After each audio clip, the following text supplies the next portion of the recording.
Welcome to How They Get Stuff Done, where we ask people about the productivity habits behind their success. I'm your host, Peter Akis.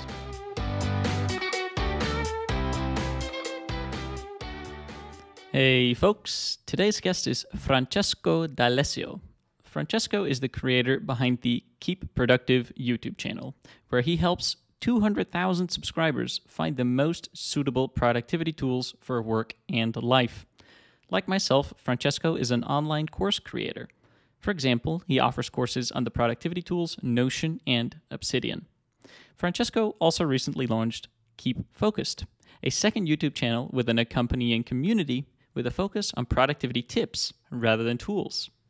Among other topics, Francesco and I discuss how he reaches out to influential people to collaborate with him, how he keeps productive while having a 9-month-old kid, and why he is consolidating the productivity tools he uses. Enjoy the show. Hey, Francesco, nice to have you here. Welcome to the show. Thank you, Peter, for having me. I'm excited to chat with you. Yeah, so you're in the UK, Francesco, but I forget exactly where. Are you in London? Oh, nowhere near London, but Oh, it's like the other London. side of the country. I was born in London, but we moved to a really nice rural part. Yeah, it's very lots of cows, you know. Yeah, no, that's good, because I hear that right now, sort of the COVID situation in London is just terrible, so it's probably good that you're nowhere near there. Oh yeah, it's really spread out, you know, here, which is perfect for long walks, you know. You weren't really having any social contacts to begin with, or? No. It was pretty relaxing anyway. Yeah, worked at home before. Nothing's really changed, but yeah, guess keep safe anyhow. Yeah, that's great. That's great. So I like to start every episode with the same question. And it's as follows. Francesco, you have a very popular YouTube channel. You have I think you're closing in on 200,000 subscribers on Keep Productive, which is very impressive. You offer some courses. You just launched a community. So from the outside, you appear to be quite productive and successful. But on the inside, how productive do you feel, Francesco? That's a good question. I'd say probably like 60% productive at any given time. I'm never. The thing is, I think whenever you look at somebody else, you always go, you know, bloody hell, that's a really productive person. But I think, you know, from when everybody looks at the channel, they'd see the tools, and a lot of the time I use the tools quite minimally. I don't really push past that. I just normally signpost to sort of deeper. But yeah, in terms of my own productivity, I'd say probably about 60%. You know, That's an interesting number. So how could you get to 100%, Francesco? What do you feel like is missing? The thing is, I think when I started the channel, you know, it's called Keep Productive and things like this, and I think I get labelled a lot as the sort of a productivity person, and I think a lot of the time whilst I have systems in place and I organise myself, I do try and just be as normal as I can be. But yeah, I think there's days where I feel 80%, but I'm never really 100%. I think that's a good trait to have, to not always be 100% productive, because, you know, I think like the 80 is the new 100. And I think, you know, I really appreciate you phrasing things this way, because so often in the productivity space, everybody's so focused on how can I be more productive, right? How can I, and then you mentioned tools as well. How can I use the latest tool or whatever to really optimize? So I like that you said that it's not really about the tools anyway, you know, and what I'm kind of hearing from you is it's good enough what you feel like you're doing right now. And so I think that's a good mindset to have for folks, because it's often so focused on, well, what if I try this latest app and can I squeeze a couple extra % out of my day, you know? But in the end, that's not necessary, as we see with you, that's not necessary to like get in front of a big audience, which was one of your goals. Yeah, I think sometimes there's I think because of the space I'm in, there's quite heavy conversation about the administration of productivity, like the actual, you know, the work that goes into actually doing the work. And I'm looking at that a lot now and going, you know, it's not as important. It's important, but it's not as important as you know, it was before. But yeah, I think it's different for every person. It is. And of course, I think processes, workflow systems, those things matter, right? But it's also, I like to think about the human aspect as well. But let's start with a little bit of process, because one thing that I'm really curious about is how you manage to produce so many YouTube videos. So I took a look at sort of the frequency of how often you publish YouTube videos, and my guess it's 4 or 5 videos a week. Is that about right? Yeah, something like that. Yeah, depending on how eager I feel that week. Yeah, that's understandable. But yeah, it's so I try and manage it as so a lot of the time people sort of think, you know, that there's sort of weeks and months planned in advance, and normally there's really not. I try and plan maximum of 2 weeks in advance. And that's just because I try and get a feel for what people say in the comments, for what people say on Twitter, and keeping an eye on tools and trends and things like that. So I try and keep it, I sort of do my planning a week in advance.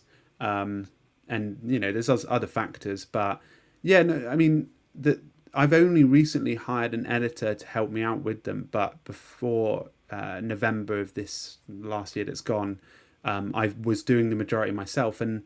And to be honest, I think it might have been a combination between really enjoying the process of doing it, and sort of getting carried away, but not working too much. So I always make sure to shut off at 5 unless I've got a call, which is probably once a week.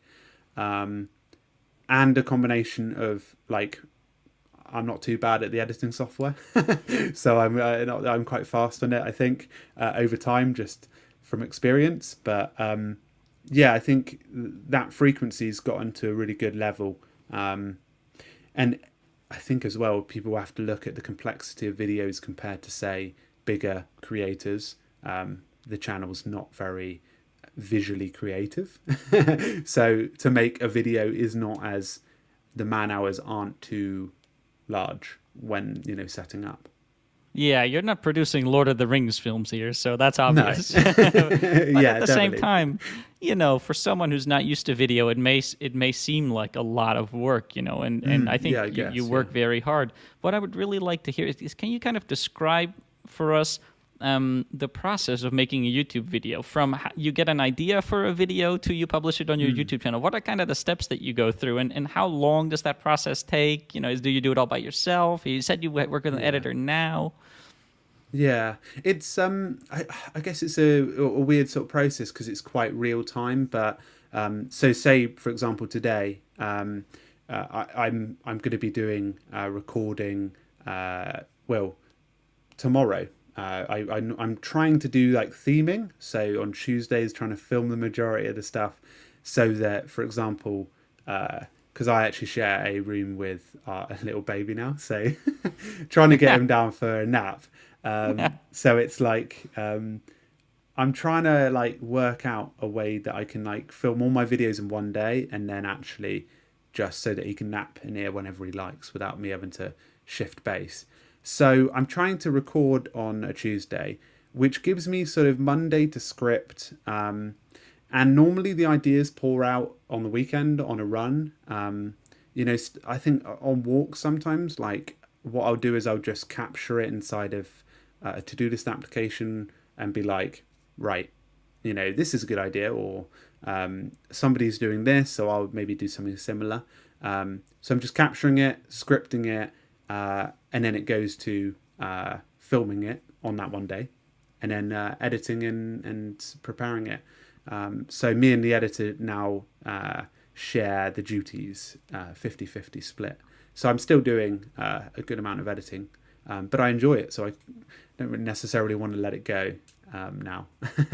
Yeah, no, I understand that. It's I've done some of my own video editing, and I enjoy it when I don't feel like there's time pressure.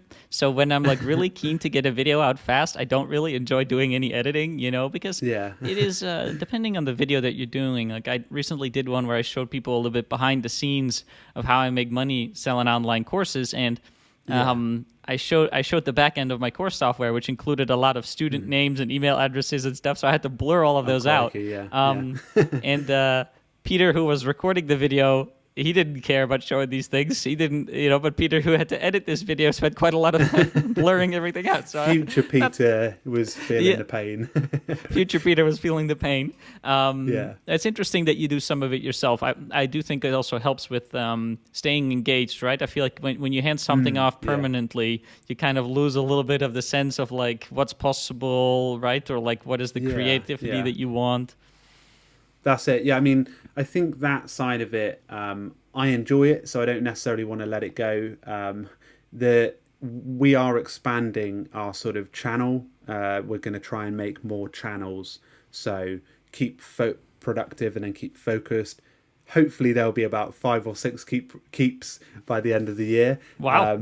Which is quite exciting. But I'm definitely working more on the business. I sort of see it. I think Mark Zuckerberg in his early days, he used to obviously work on the business, like over holistically, but he also got involved a lot in the coding side of stuff. And I sort of see it like that, but also not to that scale completely. It's okay if you don't end up being a multi-billion-dollar business a couple of years from now. Yeah, that's it. Yeah, precisely. Yeah, no, that's interesting. And so one thing you mentioned is that you kind of shut off at 5 p.m. whenever you can. And that is something that I wanted to ask you about anyway, which is I sort of think of people who plan their work ahead of time. You can kind of do it in multiple ways, but there's 2 main ways. One of them is task-based. So you're saying, Monday I'm going to do these tasks, Tuesday I'm going to do these tasks, etc. Or maybe next week, maybe you plan quarterly, whatever. And other people really plan calendar-based. So it's not so much about what are the 5 tasks that I'm going to do today, but maybe you do time blocking on your calendar, or like you're saying, you're kind of theming your days, where you say Tuesday is a filming day. Do you schedule out your whole week on your calendar? I used to. So sort of 2019, I was quite a heavy time-based planner. So I wouldn't put it on a calendar. I put it on a task manager. Everything from 9 till 5 was booked in terms of like, even go for lunch. Wow. But now it's like very much different. I'm more of an energy-based sort of person, I think, now. So the last year I've definitely been that, because we had a baby, and I also do the night shift. So it's like however I wake up is however many videos is going to be done in that day, So for example, if I wake up and I'm pretty tired, I won't do that many, but I'll work on things that are low energy, like scripting, emails, administration.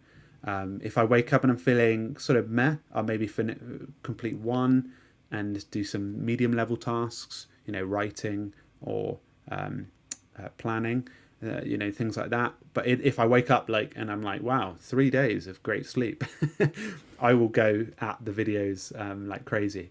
But I would say, because that sort of first sort of 6 to 9 months was a bit mental, obviously like knowing like what's going on, because I was like learning everything from scratch.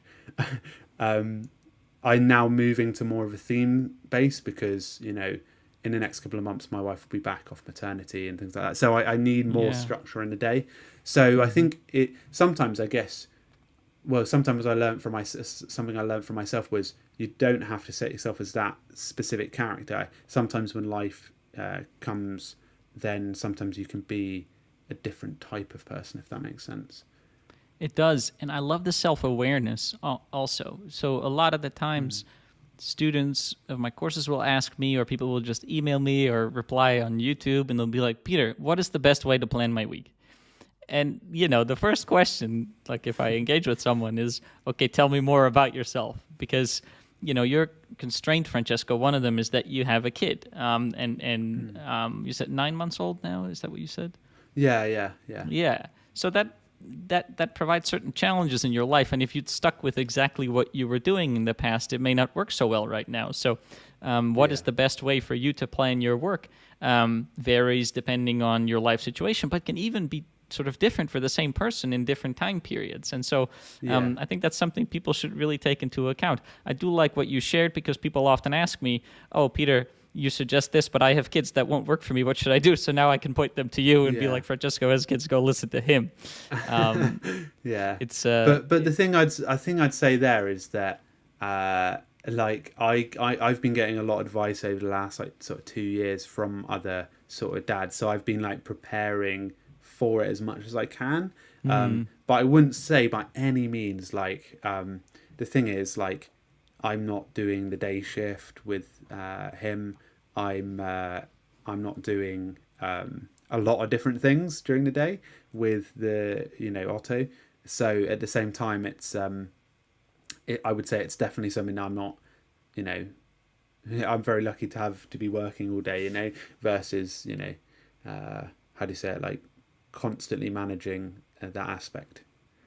Yeah. No, I feel you. I just became an uncle. My sister had a baby, and brilliant. So I've been hearing about that for like, it's happened a few weeks ago, I think. And that's nice. I really got an appreciation for how much your life gets turned upside down when you first have a baby. So, I mean, obviously it's different whether you just had a baby or your kids are 14 years old. You've got different challenges.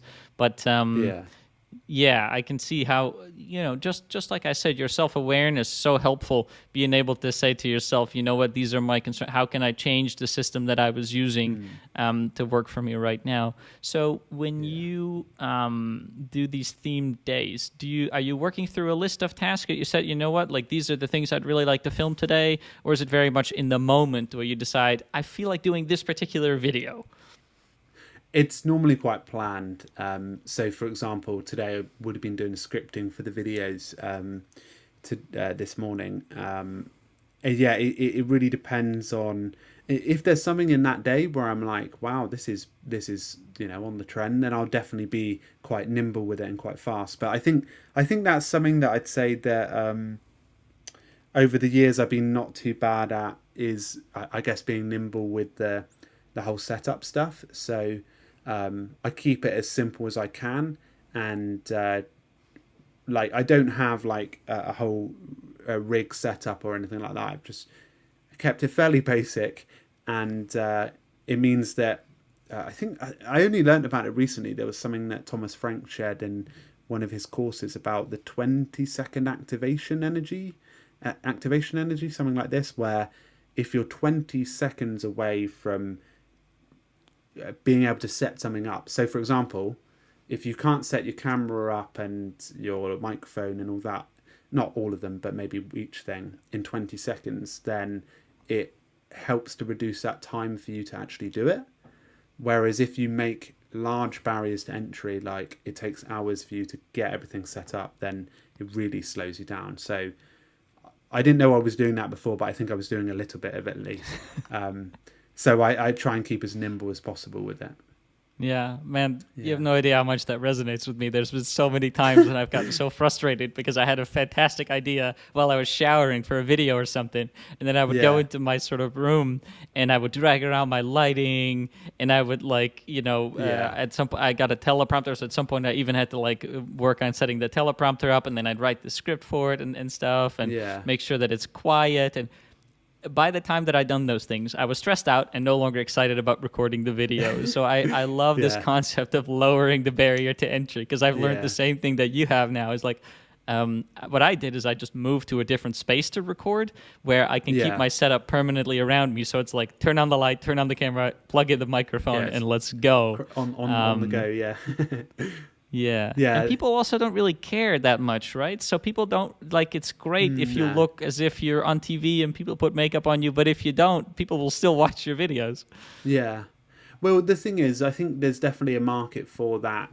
I call it posh content, but it's there's definitely a market for it. But at the same time, I think if your problem is as a creator or someone looking to do it as part of their business, if your problem is procrastination, or your problem is just that barrier to entry, then making it dead simple is the key. Consistency.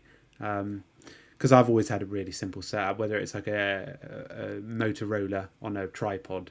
I've tried to keep it basic, and then just keep upgrading slowly. Yeah. Yeah, that's another thing that a lot of people get stuck on, right? Especially people that are sort of the creator types. They want to start a podcast or a YouTube channel or whatever, and it's like, let's spend 5 weeks figuring out what is the best camera and the best microphone and all these things, right? Yeah. I mean, I definitely have like advice for past Francesco, but you can't go back. That's true. And so you mentioned Thomas Frank, who, if people don't know him, is a pretty popular YouTuber at this point. I mean, Francesco, you have like a good sized audience, but I think Thomas Frank is talking about millions of people now or something, right? Subscribe to his channel. And so you've had some other people on Keep Productive who are really well known, like a David Allen type people. I'm interested in, how do you approach someone like that? Do you have any interesting stories to tell about how you get someone like that to come on your show, or I guess not a show, but your channel? It's a good question, because it's sometimes hard to get those sort of big people. I used to be in I used to do marketing, influencer marketing a lot. So I sort of used a little bit of that and a little bit of, obviously, my love for everything, productivity apps. So a lot of the time, I think, like, I remember when I first started, I was about 16 and I was wanting to start a blog, and I reached out to the Evernote CEO, the David Allens of the world, and just said, oh, can you come on? And obviously I had no base of any. I think I had 3 people subscribe to my blog. But what I try and do is like set, when I started, is set like these circles up. So you've got a small circle, which is anything below 10,000 subscribers. It could be even email marketing. It could be, Twitter, or it could be, it doesn't matter, as long as they're sort of around the 10,000 mark of their community. And then I do one that is 100,000 and one that's, say, 1 million, and then 1 million and beyond. I don't want to say they are in tiers, because that's, confusing now with the tier system in COVID, but you got like tier 1, tier 2, tier 3, tier 4. So I would get like, I would try and reach out to like 10 people in the tier 1 area, and then sort of branch out and keep going up. So because chances are 4 or 5 people from that original sort of 10,000 mark get viewed upon by the people that are in that 100,000 mark, that get viewed upon in that 1 million mark. So I try to approach it like that, just work up the ladder. And it did, it was quite a successful methodology. Yeah, no, absolutely. I mean, the results speak for themselves, I think. And so this sounds like a very structured process. Did you write like scripts to reach out to people in emails? Did you keep a database of who you've contacted and how many times? Was there a lot of structure to that, or was this just sort of in your head and you're like, you hear about someone, you're like, this person sounds cool, I'm going to send them an email? Pretty much ad hoc, yeah. I can see the graph in my brain. That sounds a bit crazy. But yeah, I don't want to. I think I used to do it with influence marketing. We used to do it quite. We did it used to spreadsheets and things like this. If you were someone that don't think like that necessarily, you could definitely do it on spreadsheets and implement like this sort of system and work your way up to them. But I think that I quite like looking at the human approach as well. Like, for example, you can look at the way that people are connected. For example, like when I reached out to Ali Abdal, I did quite a lot of student stuff at the time, and then we sort of like I'd been following him for a while, and I reached out to him. I think he was only at 130,000 subscribers, and then only. Only, and then he sort of exploded, and he's a really good friend now. So we share notes all the time, and it's like slowly building up. But there was probably about 100 different connections before that got me to making friends with him, and all those friends before. So yeah. No, it's interesting to see, because when you say only 130,000 subscribers, if you picture like a football stadium, that would have to be one of the largest in the world to put 100,000 people, 130,000 people in there. You know what I'm saying? So it's kind of crazy how many people you can reach on YouTube, right? Oh, mad. Yeah, and 200,000 for you right now. So try and picture that standing outside somewhere in the middle of a city, all listening to what you have to say. It's pretty awesome. I try not to. It scares me. It's daunting. Yeah. No, I hear you. And so you mentioned that you are working with a video editor now. Is that the only person that you're sort of working with in your business, or do you have other assistants or anything like that? I've been working with a blog editor called Alice for maybe 2 years, but it's on a super relaxed basis. So she writes some fantastic articles for us, but it's very much as and goes. So it's probably 2 or 3 a month, but she does an amazing job of it. And the video editor is my good friend from school that we used to do editing together. So it's really fun getting to work with him now. But yeah, so I read a book by Paul Jarvis called Company of One. Yes, I'm aware of it. Yeah. I love that book. Like, I think that the concept of it is like trying to stay small at all costs, but also it doesn't matter whether you're growing. It's growing for it's growth for growth's sake. Sort of having that conversation with yourself. Yeah, it's something I've been thinking about as well, because I have a fairly modest audience size right now, but, I always feel like in my head, like I should be reaching more people. But then in the end, you really have to think about what makes me happy, because that should be your goal, right? It should be what makes you happy. Yeah. And so definitely we have this idea that bigger is better, a bigger audience size will make you better, and it's just... It's not necessarily true. So I love that message of thinking about it really well. So you're not working, I guess, alone because you have your blog editor and your video editor, but it sounds like it's pretty light touch. Yeah. I'm trying to only add components to the business as they come and sort of when they're at the max point. I think what tempted me. Oh, actually, it was Ali who I talked to about it, and he was like, "Oh, yeah, you should definitely get an editor by now because it will take that sort of that thing off your mind." And the thing is, for me, I said I really like editing, but he sold it more as this will help you to do more, do more in terms of grow the business to things that excite you more versus necessarily, and that's what we did with. Things like keep focus now that's freed us up to make the expansion it makes more sense now. It's starting to make more sense as a business collectively. Yeah, and again, this is what you're saying is yet another illustration of knowing what your goals are and then adjusting how you work accordingly, right? So not just doing everything for growth's sake, but if you say, you know what, I want to run a community, I know that that's something that takes time and effort and I really want to invest in it. Even though you like editing, you may have to start working with a video editor. Yeah, that's it, yeah.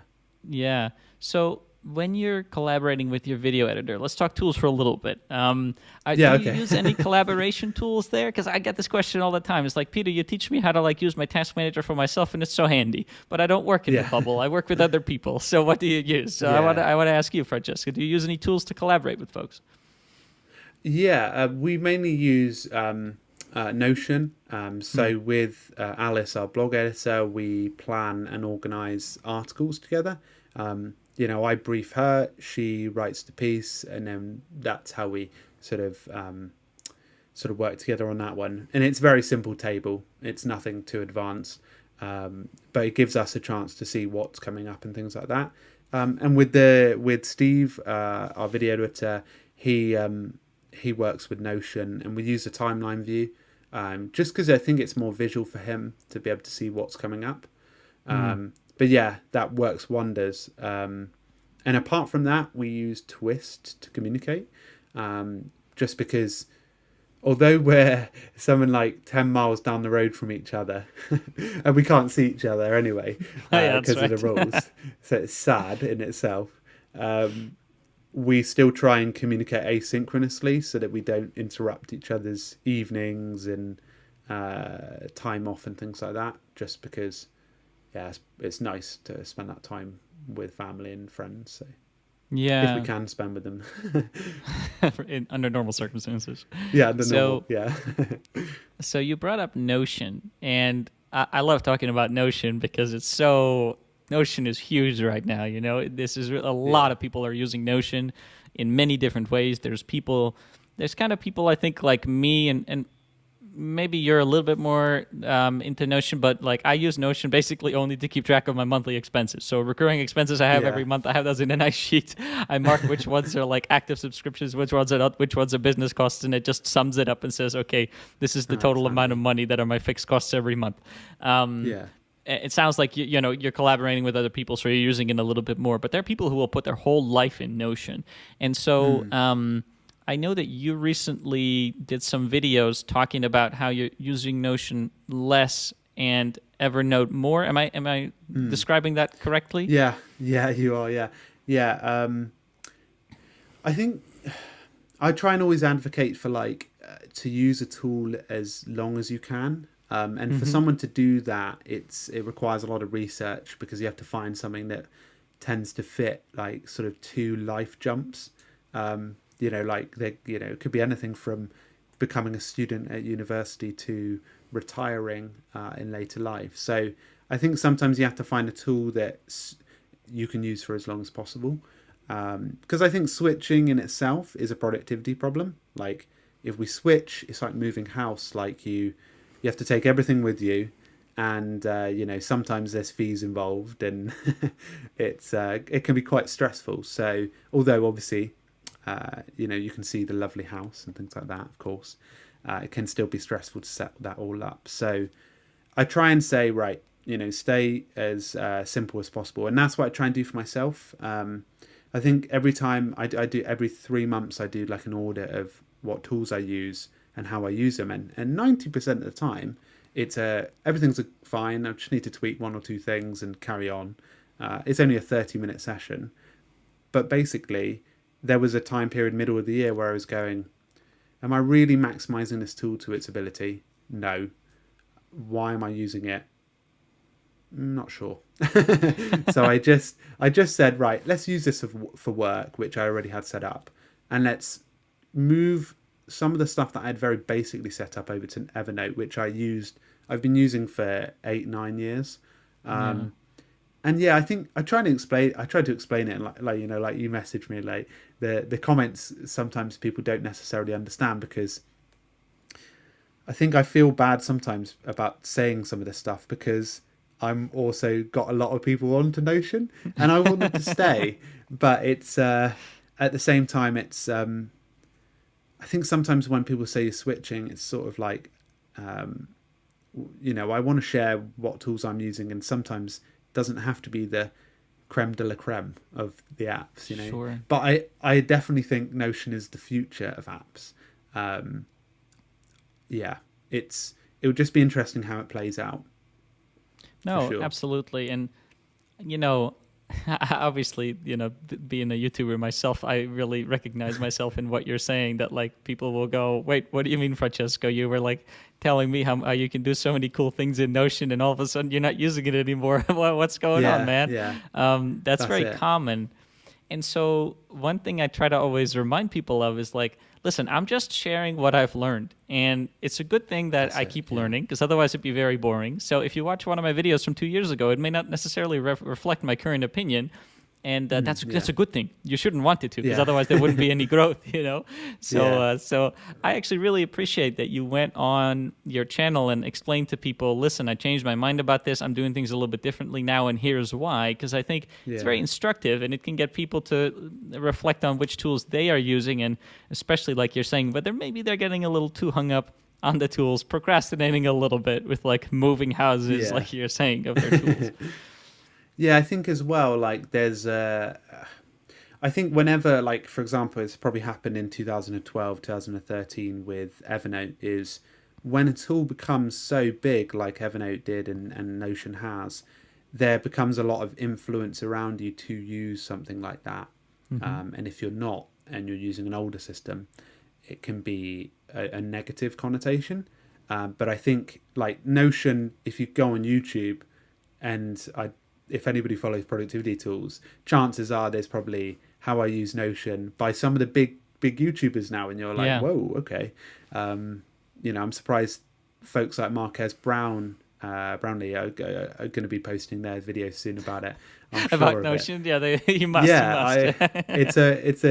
It's a ticking time bomb. But that sort of level of influence sometimes can distort people, and sometimes go, I use this because this person's using it. Whereas sometimes it's important just to go, is it right for me? Is it actually suitable? And then you can make better decisions, hopefully. Yeah, absolutely. Well, Francesco, I have 2 more questions for you. And sure. I know you're going to like this next one. So think very carefully about your answer. Yeah. Okay. Second to last question. Francesco, you're a Ferrari fan.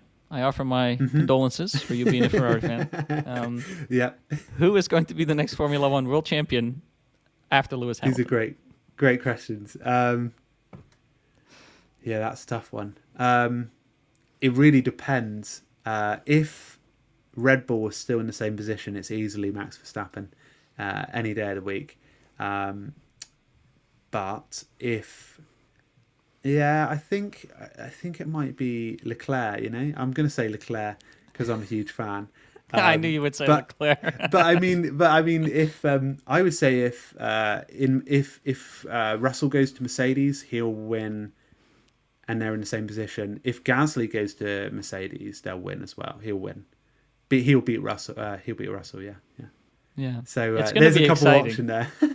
It will be good. Yeah. Yeah, I hate after every race whenever I get a message from you. I'm like, it's normally when Leclerc does something wrong. Yeah, it's for people who don't watch Formula One, I didn't used to because I thought, okay, this cannot be interesting. It's just a bunch of guys who step into race cars and they go around the track. Boring. Yeah.